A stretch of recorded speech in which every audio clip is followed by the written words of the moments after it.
Y hoy vamos a hablar, para cerrar esta serie, sobre 2 puntos. Y el primero es el anhelo de regresar a casa.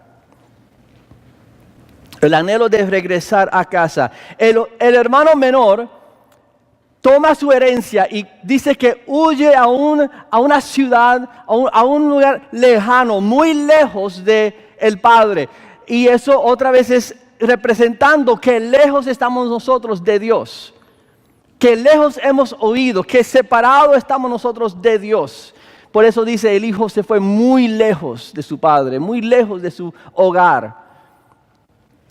Y en cierto momento, cuando él hizo todo lo que él quería, gastó todo el dinero, no tenía nada más. En un momento dice que vino a sí mismo, que tuvo el conocimiento, la idea entró en su mente, el pensamiento entró en su mente. ¿Qué estoy haciendo yo? Y comenzó a extrañar su hogar.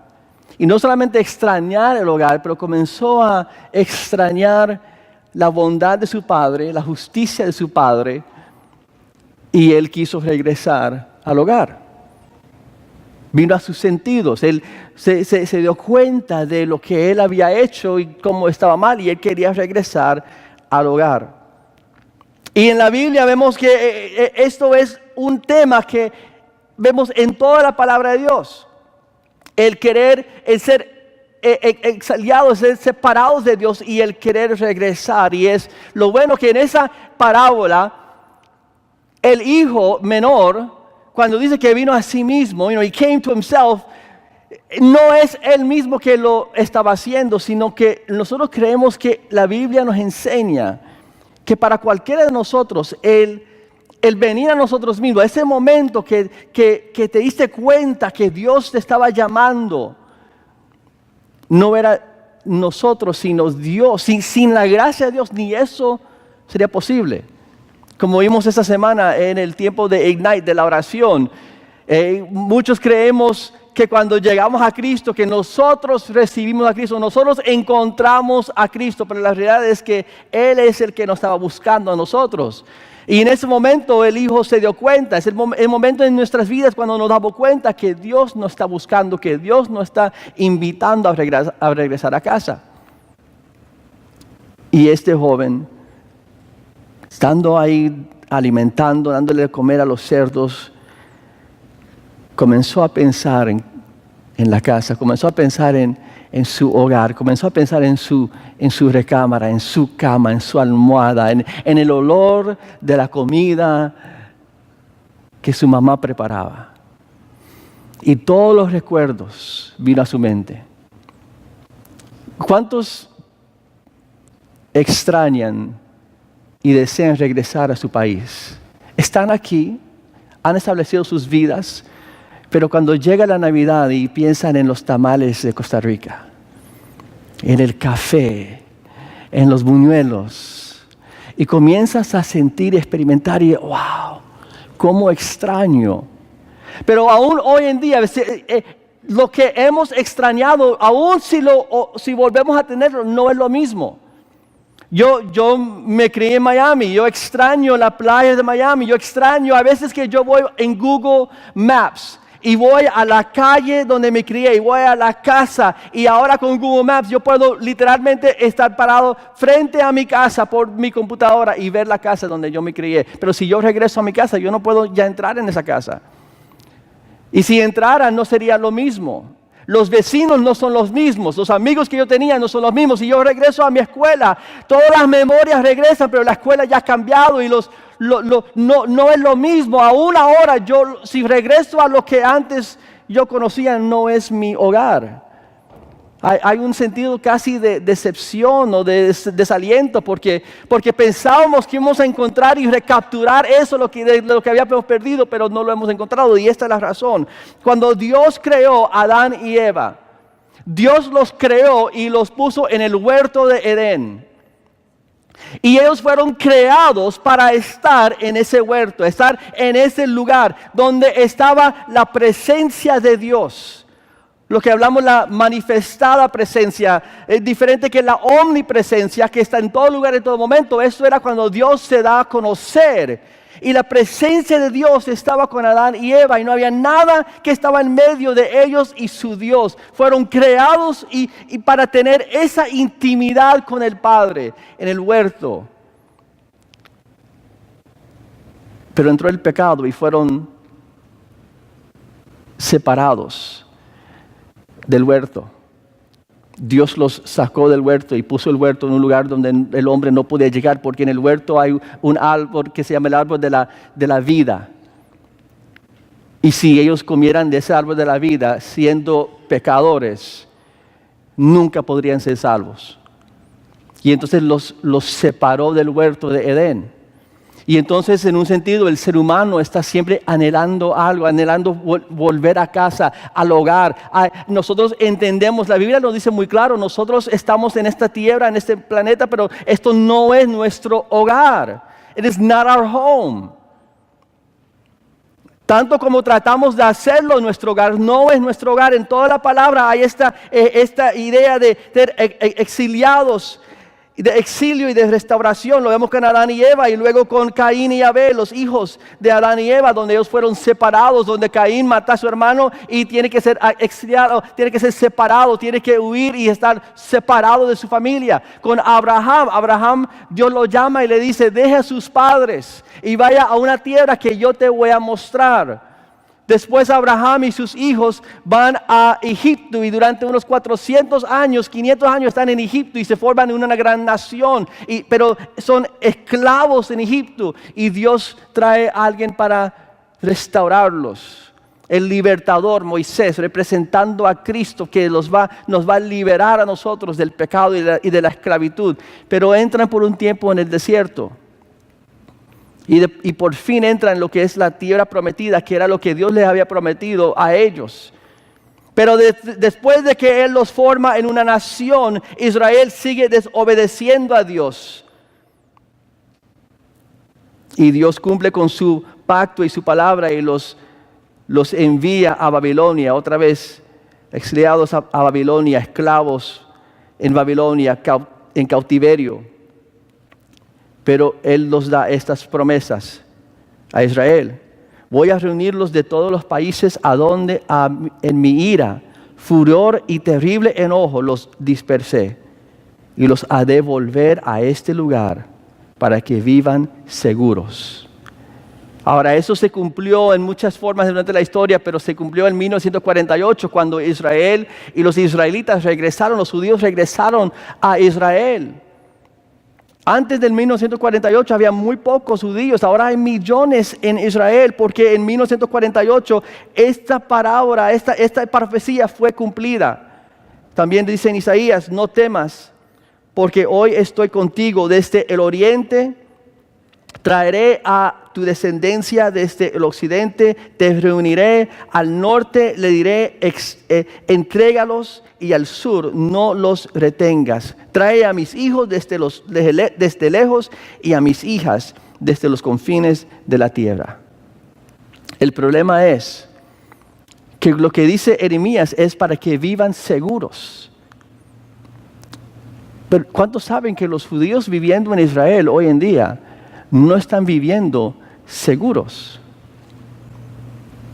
Ellos tienen enemigos en cada frontera que quieren nada más que acabar con la nación de Israel.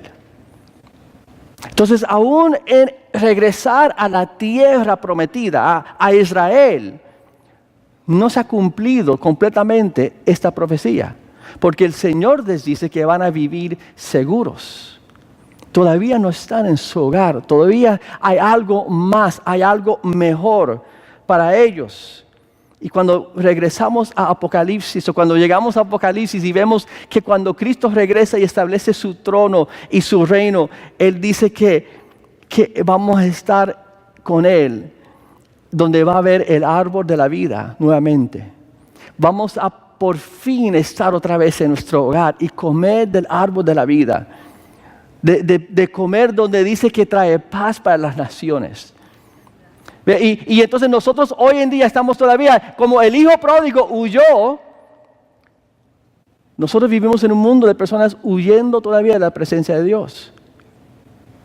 Podemos darle nombre a la ciudad donde él huyó. Podemos decir, hoy en día hay muchos que están huyendo a la religión falsa, buscando la respuesta y no la están encontrando.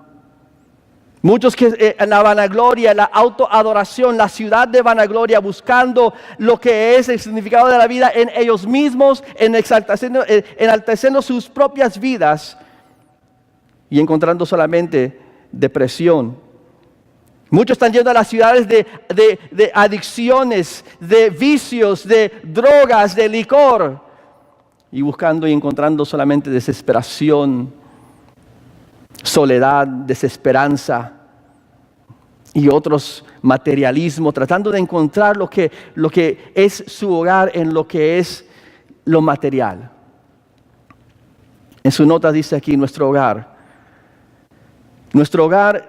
que estamos buscando, el hogar celestial que Dios nos ha prometido, tiene 4 características. Primero es experimental, es algo que vamos a experimentar, no es solamente algo que es una teoría o no es algo espiritual solamente, es algo que vamos a experimentar en la presencia de Dios. Los olores del cielo. Por eso el banquete, la parábola termina con el banquete y el hijo regresa al hogar y el padre le da un banquete. Y en el banquete, que es la fiesta, hay comida, hay música, lo está experimentando.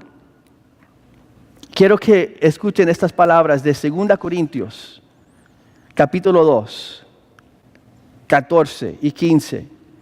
Dice, sin embargo, gracias a Dios que en Cristo siempre nos lleva triunfantes. Y por medio de nosotros esparce por todas partes la fragancia de su conocimiento. Porque para Dios nosotros somos el aroma de Cristo entre los que se salvan y entre los que se pierden. La fragancia, el aroma del cielo. Imagínense la fiesta, el banquete y los olores, los sentimientos, lo que se siente, lo que se escucha. Ayer cuando cantamos en Ignite, había momentos en que dieron una ofrenda y la ofrenda era una música para la ofrenda muy latina, porque era una ofrenda para la obra en Cuba, donde va a ir el pastor Irami. Y tan pronto que comienza esa música y toca los instrumentos, uno mismo comienza a moverse, comienza a bailar. Y el pastor americano decía, yo no puedo, pero yo trato de moverme. Yo veo a los latinos y trato de imitarlos a ellos porque no tengo el mismo ritmo, pero él quiere. Y eso es el cielo, nuestro hogar, es algo que vamos a experimentar. Los sentidos, la fragancia, el aroma, la comida, los sabores. Vamos a experimentar el cielo. Y va a ser glorioso. Es algo experimental que vamos a experimentar, es algo material, es algo físico. Porque la Biblia nos enseña que la resurrección no va a ser solamente espiritual, pero va a ser físico. Por eso Cristo, la tumba, lo encontraron ¿qué? Vacía, Él no estaba ahí, Él resucitó con su cuerpo. Y nosotros en el cielo no va a ser como los ángeles que son espirituales solamente, pero vamos a tener nosotros cuerpos glorificados. Vamos a poder tocar, palpar, vamos a poder experimentar con todos nuestros sentidos más de lo que jamás hemos experimentado. Imagínense nuestros sentidos santificados, restaurados en el cielo. Lo que vamos a poder experimentarlo, todo lo puro, todo lo bueno que nuestros cuerpos y sentidos van a poder participar y experimentar en el cielo. Nuestro hogar es individual. Esa salvación, ese hogar es individual. Cada uno tiene su lugar. Y es una decisión individual. Cada uno tiene que tomar por sí mismo la decisión de regresar a casa, de regresar al hogar. Si hay 2 hermanos que los 2 huyen a la misma vez y un hermano decide voy a regresar a casa, no puedes obligar al segundo que regrese. Él tiene que querer regresar, tiene que tomar cada uno su propia decisión de regresar al Padre, de regresar al hogar. Es individual. La palabra, el reino, los principios, la enseñanza, todos tenemos que aplicarlo y ponerlo en práctica individualmente. Cada uno de nosotros aquí tenemos que poner en práctica lo que dice la palabra, lo que son los valores del reino de Dios individualmente en nuestras vidas. Y número 4, a la misma vez es comunal, es algo que experimentamos juntos. El autor del libro dice lo siguiente: nosotros nos conocemos mejor en relación con cada uno. Nos conocemos mejor en relación con cada uno, es donde conocemos quiénes somos. Mejor. Nino estaba diciendo cuando era más joven. Y entendemos por qué él dice eso, porque él sabe que él todavía es joven, pero a la misma vez ya él es un hombre casado, y es un padre. Y entonces él sabe, bueno, yo ya no soy un adolescente, todavía es un hombre muy joven, pero él entiende, hay una diferencia entre el Nino de unos años atrás que era soltero y el Nino que es un padre y un esposo. Y me imagino, Nino, que te has ido conociendo más y mejor quién tú mismo eres cuando te casaste, cuando encontraste a Mirta, cuando tuvieron hijos o hijas, y vas conociendo mejor quién uno mismo es en relación con el cuerpo, en relación con la familia.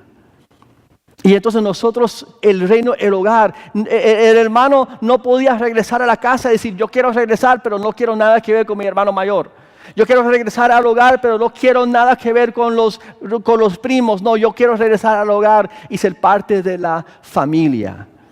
Si nosotros queremos regresar al hogar, un pastor lo dijo de esta forma: no podemos decirle a Cristo que lo amamos a Él, pero no le amamos a su novia. Hoy estamos en el día del amor y la amistad. Pero que si vienen a mí y me dicen: pastor, mira, yo te aprecio a ti como pastor y has sido muy especial en mi vida, pero no me agrada mucho a su esposa. Te queremos invitar, pastor, a nuestra casa, pero no queremos que traiga a su esposa. Cristo es el novio, la iglesia es la novia, es su cuerpo. Entonces esa salvación, el regresar al hogar, es decir: Señor, yo quiero regresar al hogar, a mi padre, pero también es comunal, es parte del cuerpo y queremos experimentar las dos. Y entonces cuando el hijo regresa al hogar, el padre le da un banquete, el banquete celestial y el gozo del padre. En las 3 parábolas, el gozo era una de las 3 características de cada parábola. El gozo en hallar lo que se había perdido. El banquete no es para celebrar tanto el hijo, sino es la expresión de gozo del padre. El padre, la fiesta es del padre. No es como cuando nosotros celebramos algo para nosotros. Muchas fiestas que nosotros hacemos es en honor de la persona. El aniversario o el cumpleaños o un gran logro que hemos tenido y celebramos. No, esto no es es más como una fiesta tal vez de graduación. Cuando nosotros celebramos la graduación de nuestro hijo, sí, él es el que se graduó, pero nosotros como padres estamos celebrando ese momento en su vida. Esa celebración, este banquete es una expresión del gozo del Padre. Nosotros tenemos un Dios alegre. Amén. Es un Dios alegre, un Dios lleno de gozo. Muchas veces pensamos en Dios como un Dios iracundo, un Dios enojado, un Dios de ira, pero Él es un Dios alegre, un Dios de amor, un Dios de gozo. Y dice esto en Nehemías, un versículo que tal vez conocemos muy bien. Ya pueden irse, dice Nehemías, luego les añadió: ya pueden irse, coman bien, tomen bebidas dulces, comen bien, bebidas dulces, no amargas. Comparten su comida con quienes no tengan nada. Otra vez, es comunal, comparten con los que no tienen. Porque este día ha sido consagrado a nuestro Señor. No estén tristes, pues el gozo del Señor es nuestra fortaleza. Amén. Esa canción, el gozo del Señor mi fortaleza es, ¿verdad? El gozo del Señor. Ahora, ¿por qué Nehemías le está diciendo a ellos que no estén tristes? ¿Por qué estaban tristes? ¿Por qué estaban llorando? Porque esto era cuando ellos habían regresado de Babilonia. Y Nehemías regresa y en el capítulo 8, versículo 10, ellos encuentran la ley de Dios y están comenzando a leer la ley de Dios y renovar el pacto de Israel con Dios. Y cuando comenzaron a escuchar el sacerdote Ezra leer las escrituras y leer la ley de Dios, se conmovieron. Comenzaron a llorar, se sintieron tristes. ¿Por qué? Porque se reconocieron todo lo que ellos habían perdido y se acordaron de su maldad, de su desobediencia. Y Nehemías le dice, no. Esto es un día de gozo porque están regresando. Es un día de gozo porque están escuchando la palabra de Dios. Y la palabra, mira, permite que el gozo de Dios sea su fortaleza. No le está diciendo a ellos, traten ustedes mismos de fabricar gozo. No, permita que el gozo, Dios está alegre hoy. Su pueblo está regresando a Él. Él está alegre y permita que su gozo los infunde a ustedes de fuerzas.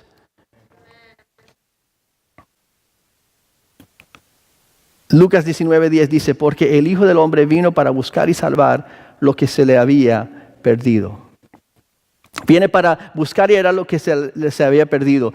Si Nehemías, el Señor se regocijó. ¿Por qué? Porque regresaron a Él.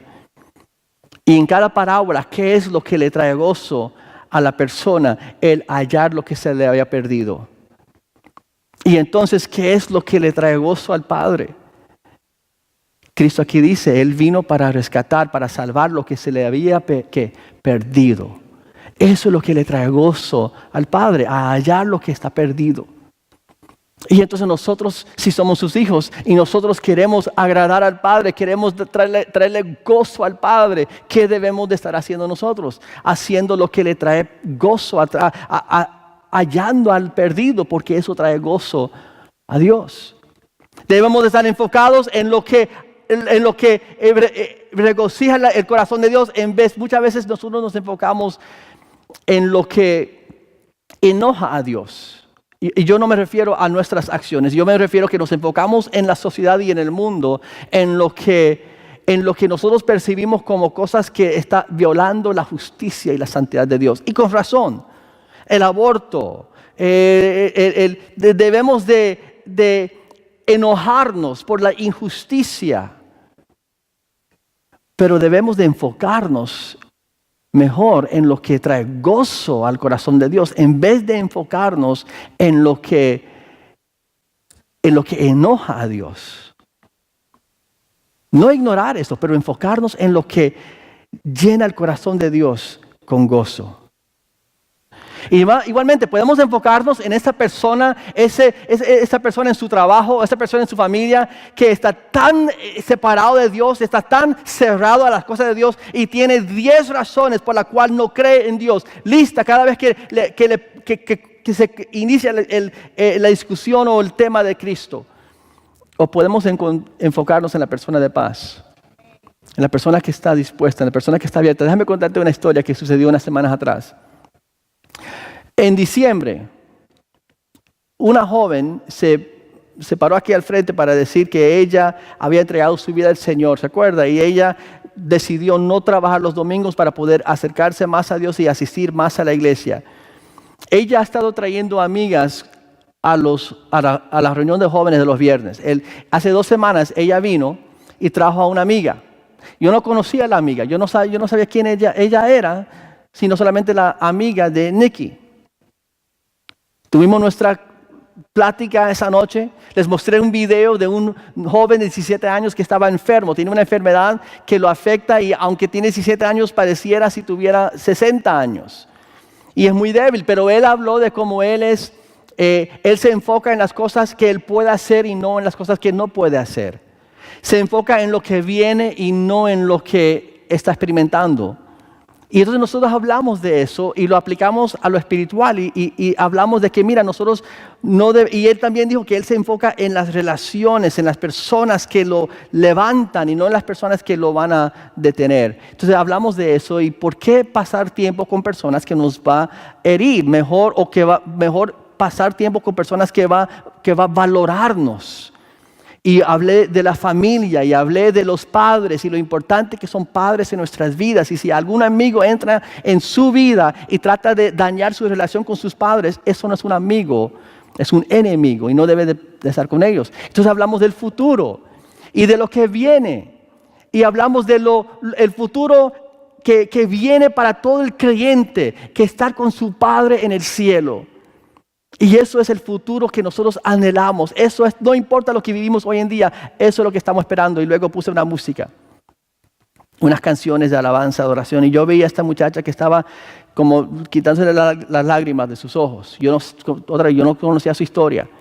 Pero yo me acerqué y yo sentí que deberíamos de orar por ella. Entonces yo me acerqué y después de las canciones y le pregunté, ¿está bien si oro? Si oramos nosotros por usted. Y ella dijo, sí.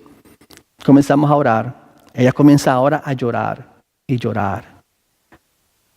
Y mientras que estábamos orando, yo dije, Señor, yo no sé lo que estaba experimentando, pero yo sí creo que la traíste aquí con un propósito. Pero en ese momento yo estaba reconociendo, esto es una persona de paz. Es una persona que tiene su abierto, ya está sensible. Si yo la veía ahí en ese momento viendo su teléfono, enviando text messages, entonces yo no me acerco a ella.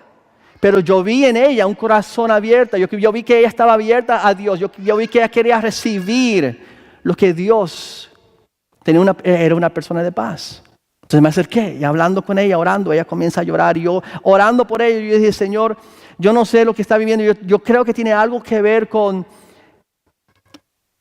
la familia, algo que ver con el Padre. Y seguimos orando y terminé y yo dije, María, ¿qué es lo que Dios está haciendo? ¿Qué está pasando? Y comenzó ahora a llorar profundamente. Profundamente estaba llorando, llantos, estaba quebrantada. Entonces yo le dije a los otros jóvenes, ¿por qué ustedes no van allá y hablen y oren? Yo necesito hablar con María. Entonces yo comencé a conversar con ella. Cuando ella dejó de llorar, ella me dice, es que hace un poco más de un año atrás mi padre murió. Y de ese momento yo no me acercaba a Dios. Y yo le dije, yo no te conozco, yo no sabía eso. Pero Dios está hablando. Dios te está invitando a regresar a casa. Y le pregunté, ¿quieres entregar su vida a Cristo? Y ella dijo, sí. Y ahí oró conmigo a entregar su vida a su Padre Celestial. No tenemos que ir y enfocarnos a con quién voy a compartir, con quién.